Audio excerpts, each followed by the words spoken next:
मेरा खुद का अपना शेर ये है कि ये जो उर्दू से तुम्हारी नफरत है ना, खूब जानता हूं मैं। जी। ये जो उर्दू से तुम्हारी नफरत है ना, खूब जानता हूं मैं। अपने ही लोगों की साजिश है, बखूब मानता हूं मैं। देखिए जावेद भाई, जहां तक आपने नाजिया इलाही खान का नाम लिया या शर्मिसा हम तो उसको पनौती बोलेंगे, उसका नाम लिया। ये लोग इस्लाम मुखालिफत बात बोलने का ही इन लोगों को जिम्मेदारी दिया गया है।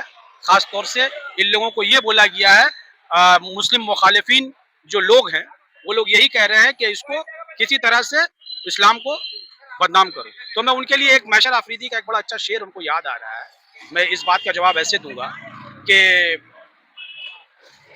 वो एक समंदर खंगालने में लगे हुए, वो एक समंदर खंगालने में लगे हुए हैं, हमारी कमियां निकालने में लगे हुए हैं। वो जिनकी अपनी लंगोटी तक फटी हुई है, हमारी पगड़ी उछालने में लगे हुए हैं। तो पहले अपना दामन देखे, फिर हम पे उंगलियां उठाएं। तो वक़्फ़ में बदउनवानी शुरू से रहा है। ये मुझे सिर्फ मैं कलकत्ता या मगरबी बंगाल की बात मैं नहीं कर रहा हूँ, पूरे हिंदुस्तान की बात कर रहा हूँ। आज ये बदउनवानी का नतीजा है जो मरकजी हुकूमत की नजर में वक़्फ़ बोर्ड आ गया। अब वजाहत के लिए मैं क्या वजाहत करूं, ये बोलिए। वजाहत साहब ने क्या हमसे और आपसे पूछ के उसका वीडियो अपलोड किया था? पहले ये बताइए। अब अगर वीडियो में कहां तक सच्चाई है, कहां तक गलत है, ये उस वीडियो पे तफ्तीश होगी। उसके बाद दूध का दूध पानी का पानी है। मैं हिमायत की या मुखालिफत की बात नहीं कर रहा हूं। अगर उसको वाकई में गलत तरीके से उसको डिटेन किया गया है तो इंशाल्लाह उसका इम्पीचमेंट होगा और इंशाल्लाह वो बाइज्जत बरी होकर निकल आएगा। जय हिंद दोस्तों, आप सभी का जनता टीवी हिंदुस्तान में स्वागत है। हमारे साथ इस वक्त नदीम सिद्दीकी साहब हैं और जैसा कि जानते हैं कि ये फाउंडर डायरेक्टर है नेगाबान फाउंडेशन कोलकाता के और शहर के माने जाने हस्तियों में से एक है। इन्हें हमेशा आप समाजी कामों में बढ़ चढ़कर हिस्सा लेते हुए देखते होंगे। इसके अलावा सोशल मीडिया में भी ये काफ़ी सरगर्म रहते हैं और जो मुल्क और रियासत के जो बर्निंग टॉपिक्स हैं, जो मसाइल है, उस पर वो खुलकर अपने ख्यालात का इज़हार करते हैं। आज हम बात करेंगे, जैसा कि जानते हैं कि 4 बड़े इश्यूज जो हैं शहर और भारत के, वो इशू पे बात करेंगे। वक्फ का मामला एक चल रहा है बहुत दिनों से, जो सुप्रीम कोर्ट में फंसा हुआ है, नंबर 1। दूसरा, नाजिया इलाही, आप जैसा कि जानते हैं कि सोशल मीडिया में किस तरह से मुसलमानों को गालियां बक रही है। तीसरा, वजाहत हुसैन को शर्मिष्ठा पनौली के मामले में अरेस्ट कर लिया गया है, वो मामला, उस पर भी बात करेंगे। इस तरह के 4 इश्यूज है, सभी पे बात करते हैं।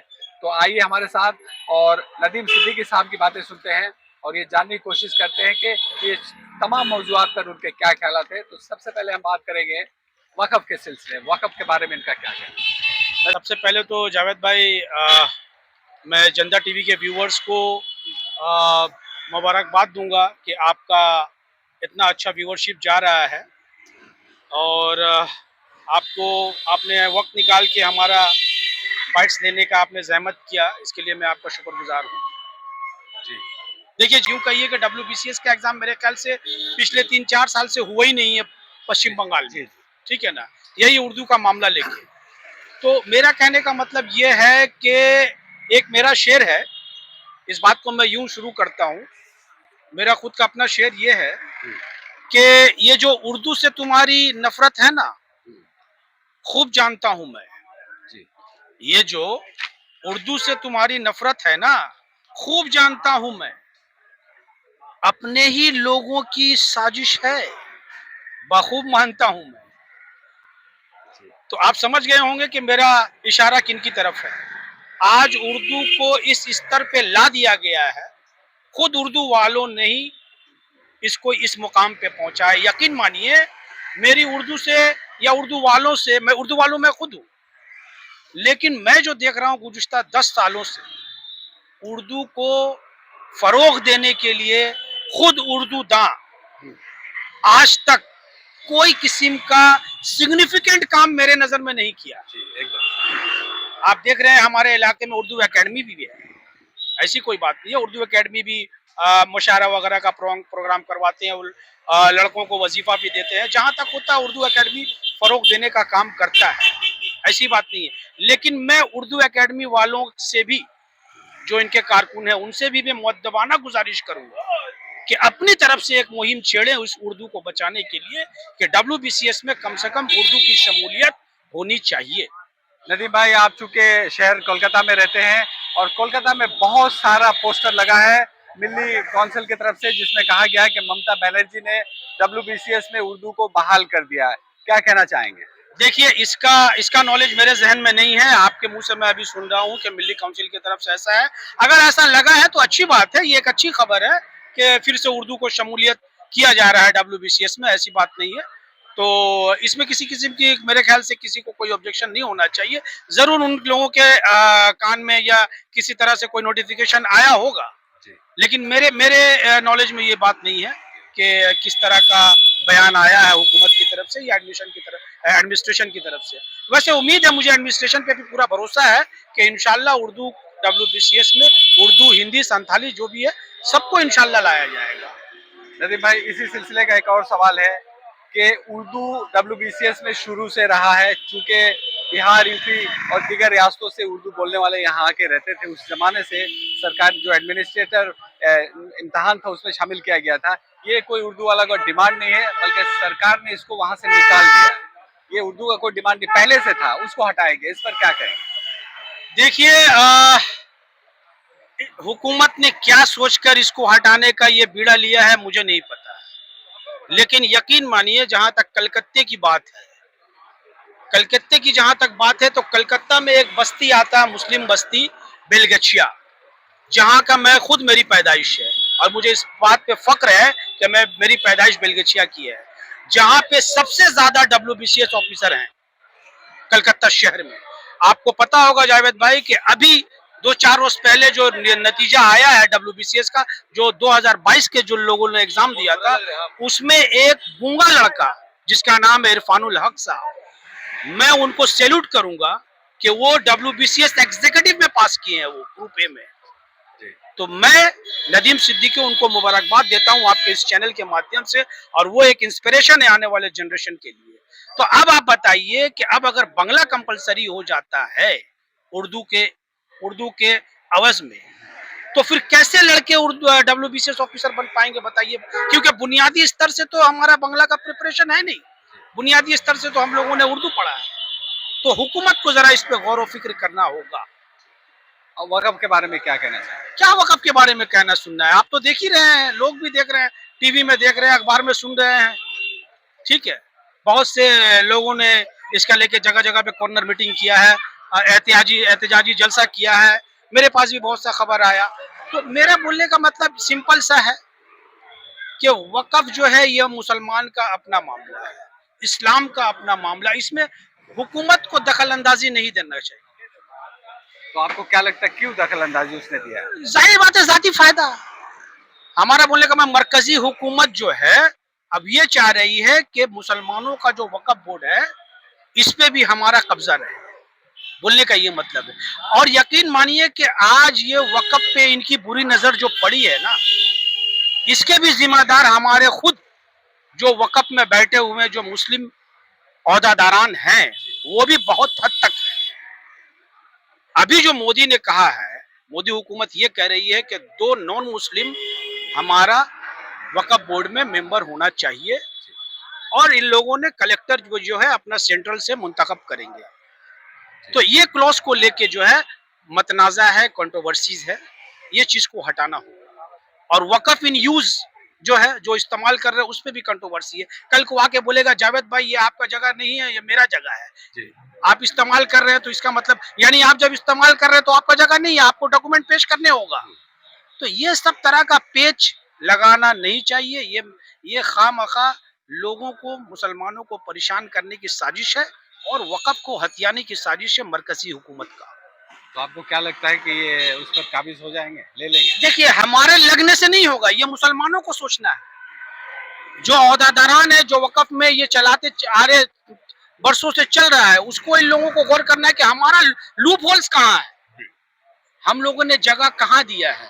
देखिए, अल्लाह फरमाता है कि आप अल्लाह की दी हुई नेमत की अगर आप कदर नहीं कीजिएगा तो अल्लाह उस नेमत को छीन लेता है। यही चीज यहाँ पे साबित हो रहा है। तो वक्फ में बदगुमानी शुरू से रहा है। ये मुझे सिर्फ, मैं कलकत्ता या मगरिबी बंगाल की बात मैं नहीं कर रहा हूँ, पूरे हिंदुस्तान की बात कर रहा हूँ। आज ये बदनुमानी का नतीजा है जो मरकजी हुकूमत की नजर में वक्फ बोर्ड आ गया। जी। और ये कहा जा रहा है कि अंबानी को बचाने के लिए उसका जो अंटीला वक़्फ़ की जगह पे है, इसीलिए ये सारा। देखिए ये सब कहने सुनने की बातें हैं, अंबानी अदानी ये वो, ये सब बातों को मैं ज्यादा तवज्जो नहीं देता, ना महत्व देता हूँ, ना इम्पोर्टेंस देता हूँ। अंबानी क्या कर रहा है, अदानी क्या कर रहा है, ये उन लोगों का जाती मामला है। इससे वक़्फ़ का कोई फर्क नहीं पड़ेगा। ये सब अपने को बचने बचाने वाली बातें हैं। और एक मसला जो चल रहा है शर्मिष्ठा पनौली का, क्या कहना चाहेंगे? देखिए वजाहत पे शर्मिष्ठा अरेस्ट कर लिया गया है। पनौली का तो नाम सुन रहे हैं, अखबार में भी हमने देखा, उसका नाम पनौली नहीं शर्मिष्ठा पनौती होना चाहिए था मेरे ख्याल से। और ये सब बदजबानी, ये जो लोग जो कर रहे हैं, इन लोगों को बुलवाया जा रहा है, उकसाया जा रहा है। ठीक है, मैं तो ये समझूंगा कि इन लोगों को उकसाया जा रहा है, पैसे देके बुलवाया जा रहा है।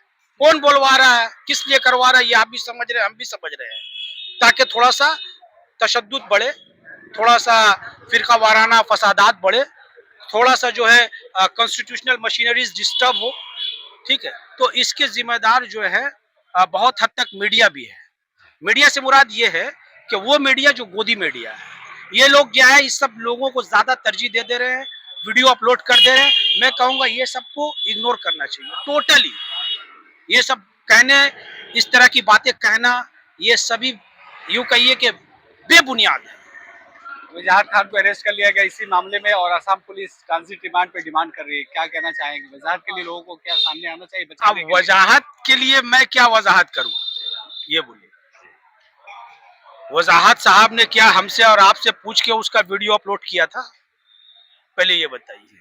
अब अगर वीडियो में कहां तक सच्चाई है, कहां तक गलत है, ये उस वीडियो पे तफ्तीश होगी। उसके बाद दूध का दूध पानी का पानी है। मैं हिमायत की या मुखालिफत की बात नहीं कर रहा हूं। अगर उसको वाकई में गलत तरीके से उसको डिटेन किया गया है, तो इंशाल्लाह उसका इम्पीचमेंट होगा और इंशाल्लाह वो बाइज्जत बरी होकर निकल आएगा। मैं यही कहूंगा। और नदीम भाई, एक और बड़ा वाकया है, मामला चल रहा है वो नाज़िया इलाही खान का। वो बहुत बकवास कर रही है, देखा जा रहा है कि इस्लाम को और मुसलमानों को खास तौर से टारगेट कर रही है। क्या कहना चाहेंगे? देखिए इस बेहूदी लड़की के बारे में हमेशा मैं सुनता हूँ, देखता रहता हूँ, ये सोशल मीडिया पे भी। मैंने तो यहाँ तक भी सुना है कि उन्होंने क्या बोलिएगा, मुसलमानों को गाली देने का एक ठेका ले रखा है, जबकि वो खुद एक अपने को मुसलमान कहती है, नाज़िया इलाही खान नामी में जुड़ा हुआ है। तो मेरा ख्याल से उसका नाम जो है वो नाटकिया इलाही खान होना चाहिए था। वो इस तरह का नाटक करती रहती है, कुछ ना कुछ बोलती रहती है। तो इस लेडी के मुंह में लगाम देना बहुत जरूरी है। ठीक है, मैं ये कहूंगा।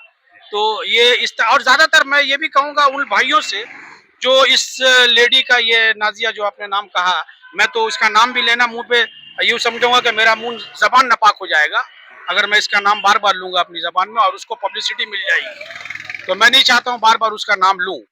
मैं ये चाहूंगा कि इसको भी जरा सा ज्यादा आप लोग, खासतौर से वो लोग जो इसको वीडियो को ज्यादातर वायरल कर दे रहे हैं एक एक बात पे, वो तो यही चाह ही रही है कि हम कोई ऐसा मुस्लिम मुखालिफ बात या इस्लाम मुखालिफ बात बोले कि लोग हमारी बातों को रिएक्ट करें सीरियसली और उसको अपलोड कर दें या वीडियो वायरल कर दें, तो हमारा भी पब्लिसिटी मिल जाएगा।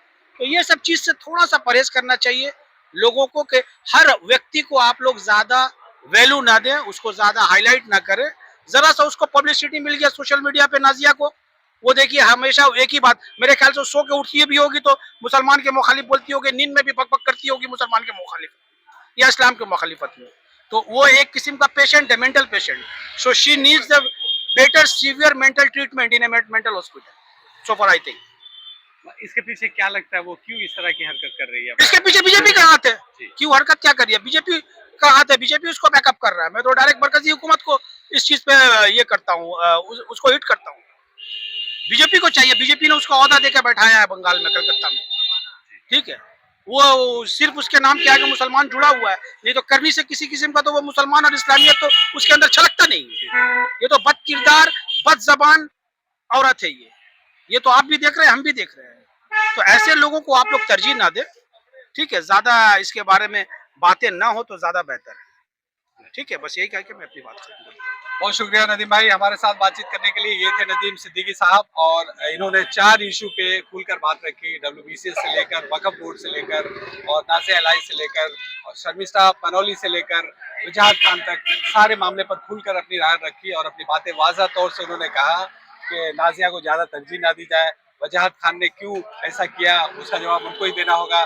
शर्मिष्ठा पनौली को बढ़ावा दिया जा रहा है बीजेपी की तरफ से, उनको बढ़ावा दिया जा रहा है ताकि रियासत में एक फसाद की सूरत हाल पैदा हो। और वक्फ के मामले उन्होंने कहा कि इसमें सरकार की नीयत सही नहीं है और वक्फ मुसलमानों की जायदाद है, मुसलमानों के पास ही रहना चाहिए। और डब्ल्यूबीसीएस के मामले में कहना है कि उर्दू और हिंदी संथाली जो हैसियत पहले थी वही हैसियत बरकरार रखा जाए। बहुत शुक्रिया नदीम साहब हमारे साथ बातचीत करने के लिए।